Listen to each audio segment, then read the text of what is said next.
Les petits détails des plus grands films, bienvenue dans Aviez-vous remarqué? Après Incassable et Split, M. Night Shyamalan conclut enfin sa trilogie super-héroïque avec Glass. Une trilogie qu'il aura mis 19 ans à achever et dont chacun des titres évoque l'un des trois personnages dont les destins entremêlés se croisent enfin. Alors on enfile sa panoplie de Bruce Willis et on s'installe pour les petits détails et références de Glass.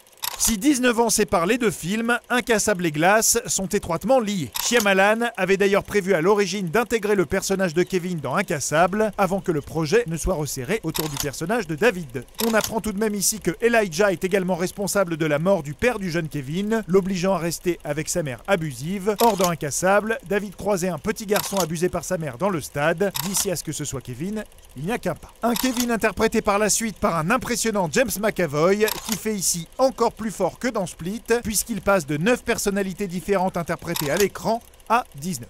On retrouve également Charlene Woodard qui jouait la mère du petit Elijah dans Incassable, aux côtés de Samuel L. Jackson qui joue son fils à l'écran alors que l'acteur est 5 ans plus vieux à la vie. Le magasin de comics que l'on voit dans le film est le même qui figurait dans Incassable et on retrouve même l'acteur Boston Christopher dans le rôle du vendeur. Mais c'est surtout Shyamalan lui-même qui reprend pour la 3e fois son caméo, confirmant une bonne fois pour toutes que le dealer de drogue dans Incassable et l'informaticien dans Split étaient bel et bien un seul et même personnage, remis dans le droit chemin par David.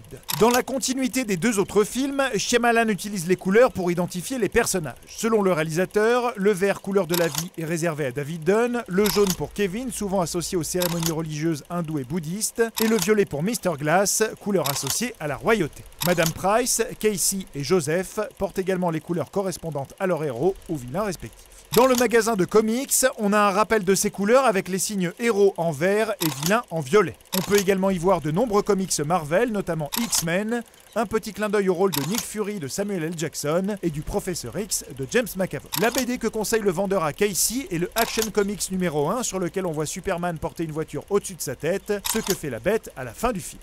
Et à la fin du film, quand le Dr Staple se rend dans le magasin, on a reconnu la série Batman avec Adam West sur une télévision.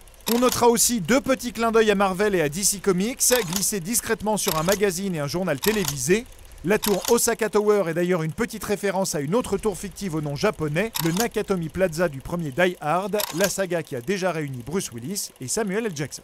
Un Bruce Willis dont la seule faille est l'eau, exactement comme, attention spoiler, les aliens de cygne de Shyamalan. Quand il arrive dans l'asile pour la première fois, la caméra sur laquelle on le voit est d'ailleurs numérotée H2O. Et quand Elijah comprend que David Dunn l'a rejoint dans l'asile, il esquisse un sourire rappelant beaucoup celui du Joker dans The Dark Knight Returns, lorsque celui-ci apprend le retour de Batman. Le film emprunte d'ailleurs quelques thèmes à cette bande dessinée. Enfin, Shyamalan l'a affirmé, toutes les séquences dans l'asile sont inspirées de l'un de ses films préférés, le classique de Milos Forman avec Jack Nicholson, Vol au-dessus d'un nid de coucou, mais ça bien sûr, vous l'aviez remarqué. Non ?